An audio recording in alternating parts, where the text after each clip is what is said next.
పసిడి నిమ్మలు రాసినవారు సి పద్మావతి గారు. అనగనగా ఒక రాజు. ఆ రాజుకు లేక లేక ఒక ఆడపిల్ల. ఆమె అపురూప సౌందర్యవతి. ఆమె పెరిగి పెద్దదవుతున్న కొద్దీ ఆమె సౌందర్యం నానాటికి ద్విగుణీకృతం కాసాగింది. ఈ సౌందర్య రాశిని చూసి రాజుగారికి ఆనందం కలగటానికి బదులు అంతకంతకు విచారం పెరగసాగింది. కారణమేమంటే రాజకుమార్తె స్త్రీ సహజమైన లక్షణాలేవి అలవరుచుకోలేదు. తండ్రి అనంతరం రాణి కానుండి కూడా రాజ్యాంగ విషయంలేవీ తెలుసుకోలేదు. ఆమెకు నడవనేర్చిన నాటి నుండి ఒకటే వ్యసనం, పరిగెత్తటమనేది. తనకన్నా వేగంగా ఏ మానవుడు, ఏ జంతువు, ఏ పక్షి పరిగెత్తరాదని ఆమె శపథం. చూపు మేరలో ఏ గుర్రం పరిగెత్తుతూ కనిపించినా రాజకుమారి పరుగు లంఘించుకొని దాన్ని దాటి వెళ్లిన దాకా ఆగేది కాదు. అడవికి వెళ్ళినప్పుడు వన్యమృగాలతో పరుగు తీసేది. ఉద్యానవనానికి వెళితే లేళ్లకన్నా వేగంగా పరిగెత్తేది. ఎంతసేపు పరిగెత్తినా, ఎంత దూరం పరిగెత్తినా ఆమెకు అలుపు అన్నది ఉన్నట్టే కనపడేది కాదు. ఈమె కన్నా వాయుదేవుడు తప్ప మరెవరూ వేగంగా పరిగెత్తలేరు. ఈమె నిజంగా మారుతుడి వరాన పుట్టినది అని అందరూ అనేవారు. ఆమెకు మారుతి అనే పేరు కూడా పెట్టేశారు. ఈ వ్యసనం నుంచి ఆమెను తప్పించటానికి ఆమె దాసీలందరూ యత్నించారు. రాజమంత్రి, రాజపురోహితుడు కూడా మారుతికి చెప్పి చూశారు. రాజుకు వృద్ధాప్యం వచ్చింది. ఏనాడైనా మారుతి శిరస్సుపై కిరీట భారం పడవచ్చు. కిరీటధారికి ప్రజల గౌరవము, ప్రజానురాగము లేకపోయినట్లయితే పరిపాలన ఎంతగానో కష్టమవుతుంది. మారుతి గుర్రాలతోనూ లేళ్లతోనూ పరిగెత్తి గెలుస్తుందన్నంత మాత్రం చేత ప్రజలు గౌరవించరు. రాజ్యభారం వహించేవారి గొప్ప లక్షణం పరిగెత్తటం కానే కాదు, మంత్రతంత్ర ఆలోచనలలో నైపుణ్యం సాధించాలి. మారుతి తన దృష్టిని ఇకనైనా రాజమర్యాదల మీదకి మళ్లించాలి. అదీకాక మారుతికి యుక్త వయస్సు వచ్చింది. నేడో రేపో ఆమెకు వివాహం జరిగి తీరాలి. పట్టాభిషేకం వాయిదా పడినా వివాహం ఎంతో కాలం వాయిదా వేయటానికి వీల్లేదు. చుట్టుపక్కల రాజకుమారులలో అర్హుడైన వాణ్ణి ఎవరినన్నా చూసి మారుతి వరించిన పక్షాన మిగిలిన విషయాలు చూసేందుకు పురోహితుడు, మంత్రి ఉన్నారు. కాని ఒక్క విషయం, మారుతి తన ధోరణి మార్చుకోకపోతే ఉన్నత వంశానికి చెందిన రాజకుమారుడెవరూ ఆమెను పెళ్లి చేసుకోడు. పురోహితుడు, మంత్రి చెప్పిన ఈ మాటలన్నీ మారుతి సావధానంగా విన్నది. చివరకామె, సరే, నా వివాహం ఏర్పాటు చేయండి. నాకు మీ రాకుమారులెవరూ అక్కర్లేదు. పరుగులో నన్ను గెలిచిన వాణ్ణి మాత్రమే నేను పెళ్లాడతాను. ఇంకెవరూ నన్ను పెళ్లాడటానికి అర్హులు కారు అన్నది. మంత్రి నిర్ఘాంతపోయాడు. పురోహితుడి నోట మాటే లేదు. సరేనమ్మా, మీరు చెప్పినట్టే చేద్దాం. పరిసర దేశాలకు వార్త పంపుతాను అన్నాడు మంత్రి. ఒక్క నియమం కూడా ఉన్నది అన్నది మారుతి. నేను పరువుగల రాజకుమార్తెను. నన్ను పెళ్లాడే ఆశ కొద్దీ ప్రతి నీచుడు నాతో పందెం వేయవచ్చు. నాతో పరిగెత్తి ఓడిన ప్రతివాడికి శిరశ్ఛేదం జరుగుతుందని కూడా చాటించండి. చిత్తం అన్నాడు మంత్రి. మారుతి స్వయంవరం చాటింపు విని అన్ని దేశాల వారు ఆశ్చర్యపోయారు. పరుగు పందెం ద్వారా భర్తను ఎన్నుకున్న రాజకుమార్తెను గురించి ఎవ్వరూ ఎన్నడూ విని ఉండలేదు. ఇటువంటి గాథ ఏ పురాణంలోనూ లేదు. ఆఖరకు సీతా స్వయంవరంలోనైనా పెళ్లాడవచ్చిన వారు ఒకరితో ఒకరు పోటీ చేశారు కాని పెళ్లికూతురితో పందెం పడిన వారు లేరు. మారుతి సౌందర్యం గురించి విన్నవారు కొందరు ఆమె కోసం శిరశ్ఛేదం చేయించుకున్నా పర్వాలేదనుకుని ఆమెతో పందెం వేయటానికి బయలుదేరి వచ్చారు. కొందరు రాజ్యకాంక్షతో మారుతి స్వయంవర పోటీకి బయలుదేరారు. ఆమె వేగం గురించి విననివారు లేరు. ఒక ఆడదానితో పరిగెత్తలేమా అని వచ్చారు.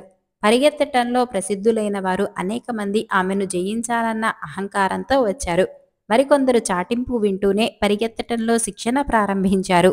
మారుతి స్వయంవరం చాటింపు జరిగిన మర్నాటి నుంచి వివిధ దేశాల నుంచి అభ్యర్థులు రాసాగారు. వారిలో విఖ్యాతులున్నారు. అనేక రకాల ప్రతిభావంతులు ఉన్నారు. ఉన్నత రాజవంశాల వారు ఉన్నారు. అత్యంత సౌందర్యవంతులైన నవమన్మధులు ఉన్నారు.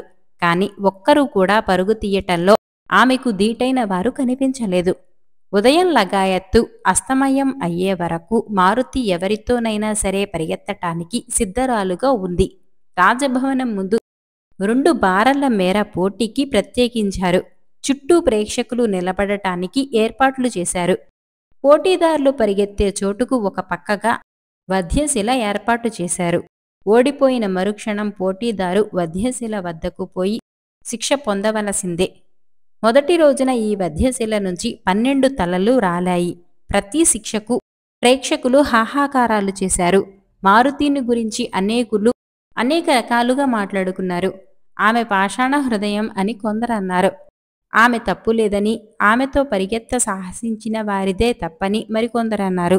ఈ విధంగా పోటీ సాగితే చుట్టుపక్కల గల యువకులంతా నిర్మూలమైపోతారని కొందరన్నారు. అసలు మారుతికి వివాహమే కాదు, చూస్తూ ఉండమని మరికొందరన్నారు. మారుతిని పెళ్లాడవచ్చిన వారిలో చచ్చేవారు చస్తూ ఉంటే వచ్చేవారు వస్తూనే ఉన్నారు. యజ్ఞ పశువులలాగా బలి అయిపోతూనే ఉన్నారు.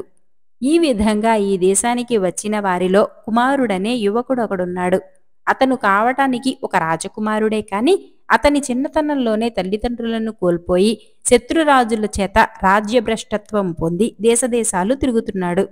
కుమారుడు ఈ దేశానికి వచ్చి ఇక్కడ జరిగే భీకర స్వయంవరం గురించి విన్నాడు. నలుగురితో పాటు ఒక ఉదయం తాను కూడా పరుగు పందాలు జరిగే చోటికి వచ్చాడు. ఆనాటి తొలి నరపశువుతో పరుగు తీయటానికి సిద్ధంగా నిలబడి ఉన్న మారుతి కుమారుడి కంటికి కనిపించిన మరుక్షణం అతనికి మిగిలిన ప్రపంచమంతా లేకుండా పోయింది. ఆమె తప్ప అతని కంటికి మరేమీ కనిపించలేదు. ఆమె ఒకడితో పరిగెత్తి గెలిచింది. ఆ అభాగ్యుణ్ణి వధ చేశారు. ప్రజలు హాహాకారాలు చేశారు. కాని కుమారుడి కళ్లకు మారుతి తప్ప ఆమెతో పందెం వేసి ఓడిపోయిన అభాగ్యుడు కాని అతని శిరశ్ఛేదం కాని కనిపించలేదు. ప్రజల హాహాకారాలు కూడా అతని చెవులకు వినిపించలేదు. ఆ రోజు పందాలు పూర్తి అయ్యేదాకా కుమారుడు అక్కడే నిలబడి మారుతినే చూశాడు. ప్రజలు నిష్క్రమించారు. కుమారుడు కూడా కదిలాడు. కాని ఎటుపోతున్నది అతనికి తెలియలేదు. నేరుగా ఊరి బయటకు వెళ్ళాడు. నది ఒడ్డున అడవిలో కాలిబాటల వెంట నడచి పాడుపడిన ఒక దేవాలయం చేరుకున్నాడు. లోపలికి ప్రవేశించాడు. అది ఒక పార్వతీదేవి ఆలయం. అక్కడికెవరూ వెళ్లరు. ఆలయంలో పరచిన రాళ్ల మధ్యగా ఏవేవో పిచ్చి మొక్కలు పెరిగాయి. లోపలి రాళ్లన్నీ పాచిపట్టి ఉన్నాయి. అక్కడ తొండలు, ఉడతలు, ఇతర క్రిమికీటకాలు, చిన్న చిన్న పిట్టలు యథేచ్ఛగా సంచరిస్తున్నాయి. పార్వతీదేవి విగ్రహం చూడగానే కుమారుడి హృదయంలో పొంగే భావాలన్నీ పైకి పొర్లాయి. అతను ఆ విగ్రహం ముందు మోకరించి కాళ్లు పట్టుకుని ఈ విధంగా చెప్పుకోసాగాడు. తల్లి పార్వతి, నీవు మా కులదేవతవు. నేను ఎన్నో కష్టాలు పడ్డాను. కాని నిన్ను ఎన్నడూ ఏమీ కోరలేదు. ఇప్పుడు ఒకే ఒక కోరిక కోరుతున్నాను. నా యందు దయ ఉంచి నా ఈ కోరిక చెల్లించు. ఎట్లాగైనా మారుతిని నాకు భార్యగా చెయ్యి. నాకు రాజ్యాల అవసరం లేదు, భోగభాగ్యాల అవసరం లేదు. ఒక్క మారుతి చాలు. నాకు ఈ మారుతి తప్ప ప్రపంచంలో ఇంకేమీ అవసరం లేదు. నీ పాదాల తోడు. అమ్మా, మారుతి అమాయకురాలు, అజ్ఞానురాలు. ఆమెకు ప్రేమ ఏమిటో తెలియదు. తెలిస్తే ఈ విధంగా భర్త కొరకు పందెం వేయదు. ఆమె హృదయంలో ప్రేమ జ్వాల రగుల్చు. తల్లి, నాకు నీవు తప్ప ఇంకెవరున్నారు? నీవు నాకు మారుతిని చేకూర్చలేని పక్షాన నా జన్మ వృధా. అంతదాకా నేను నీ పాదాలను వదలను. చావు ఎప్పటికైనా తప్పనిదే. ఒక చెంప ప్రేమతో దహించుకుపోతున్న నేను ఎంతో కాలం జీవించలేను. నీకు నాపై అనుగ్రహం కలగని పక్షాన నీ పాదాల దగ్గరే ప్రాణం విడుస్తాను. 3 పగళ్ళు 3 రాత్రులు కుమారుడు నిద్రాహార పానీయాలు లేకుండా అదే విధంగా పార్వతీదేవి పాదాలు ఆశ్రయించాడు. 3వ రాత్రి 3 జాములు గడిచింది. దూరాన తొలికోడి కూసింది. అంధకారమయంగా ఉన్న శిథిల దేవాలయం ఒక్కసారిగా వెలిగింది. కుమారుడు తల ఎత్తి చూశాడు. మెరుపును మించిన వెలుగు తప్ప అతనికేమీ కనిపించలేదు. ఈ మాటలు మాత్రం వినిపించాయి. నాయనా, విచారించకు. నీ అభీష్టం తీరుస్తాను. శక్తి చేత నీవు మారుతిని జయించలేవు. యుక్తితో జయించు. నీకు 3 బంగారు నిమ్మపళ్ళిస్తాను. నీవు మారుతితో పరుగుపందెం వేసినప్పుడు ఆమె నిన్ను దాటిపోయే పక్షంలో ఒక పండును బలంగా వెనుకకు విసిరివెయ్యి. అవసరమైతే 3 పళ్లను ఉపయోగించి నీ కోరిక తీర్చుకో. క్షణంలోనే అంతకాంతి మాయమైంది. ఆ సమయంలోనే ఏదో చల్లని చెయ్యి తగిలినట్టయింది. ఆ స్పర్శతో కుమారుడికి ఆవేదన, ఆకలి దప్పులు మాయమయ్యాయి. పార్వతీదేవి కాళ్ల మీద నుంచి అతను చేతులు తీసివేశాడు. అతని దోసిట్లో 3 నిమ్మపళ్ళు బంగారు రంగులో తళతళలాడుతున్నాయి. అతను వాటిని కళ్ళకద్దుకుని గుడి బయటకు వచ్చి నదిలో స్నానం చేసి స్వయంవరానికి బయలుదేరాడు. అప్పుడే తెల్లవారింది. జనం చేరుతున్నారు. మారుతి పోటీదారుల కోసం సిద్ధంగా ఉన్నది. ఆమె హృదయం శిల. అతనికి ఆ సంగతి తెలిసే ప్రేమించాడు. ఆ శిలను ద్రవింపచేయటానికి పార్వతీదేవి ఉండనే ఉండదని నమ్మాడు. పందానికి ఏర్పాట్లన్నీ పూర్తయ్యాయి. ఇద్దరూ ఒకరి పక్క ఒకరు నిలబడ్డారు. బయలుదేరడానికి సంకేతం ఎప్పుడు వస్తుందా అని ఇద్దరూ వేచి ఉన్నారు. సంకేతం వచ్చింది. ఆ క్షణంలోనే కుమారుడు ఒక నిమ్మపండును తీసి పక్కకు విసిరాడు. అది లేత ఎండలో మిలమిలా మెరుస్తూ అతివేగంగా జనంకేసి పోసాగింది. మారుతి కళ్ళు జిగేలున మెరిశాయి. అతివేగంగా దొర్లుకుంటూ పోయే ఆ నిమ్మపండు తనను సవాలు చేస్తున్నట్టయింది. ఆ పండు వెంబడి పరిగెత్తి అది జనం మధ్యకు పోయేలోపుగా వంగి దాన్ని పట్టుకుని కుమారుడికేసి చూసింది. అతనప్పుడే 15 బారలు పరిగెత్తాడు. మారుతికి ఎక్కడి నుండో కొత్త శక్తి వచ్చినట్టయింది. ఆమె శరవేగంతో అతన్ని చేరుకోసాగింది. చేరుకున్నది. ఇంకొక క్షణంలో ఆమె ముందుకు వెళ్ళిపోతుందనగా కుమారుడు రెండో నిమ్మపండు తీసి బలంగా వెనక్కు విసిరాడు. మారుతి దాని పిలుపును తృణీకరించలేకపోయింది. తన పందెం మాటే మరచిపోయి ఆమె దాని వెంట పరిగెత్తి అది ఆగేలోపుగా వంగి దాన్ని అందుకొని లేచి నిలబడింది. ఈ పాటికి కుమారుడు 60 బారలు దాటి ఇంకా ముందుకు పోతున్నాడు. మారుతి కాళ్లలోకి ఎవరూ ఊహించలేని జవసత్వాలొచ్చాయి. ఆమె తుఫాను గాలిలాగా కుమారుడికేసి పరిగెత్తసాగింది. అతను 10 బారలు పోయేలోగా ఆమె మళ్ళీ అతన్ని చేరుకుంది. మరొక లిప్తిలో దాటిపోతుంది కూడాను. ఆ సమయంలో కుమారుడు మూడో నిమ్మకాయ తీసి తనకు మిగిలి ఉన్న శక్తినంతా వినియోగించి వెనక్కు విసిరాడు. మారుతి ఆగింది. దాదాపు కాళ్లల్లో శక్తి ఉడిగి రొప్పుతూ పరిగెత్తే కుమారుణ్ణి అతివేగంగా రెండోవైపు దొర్లిపోయే నిమ్మకాయను చూసింది. నిమ్మకాయ వెంట పరిగెత్తింది.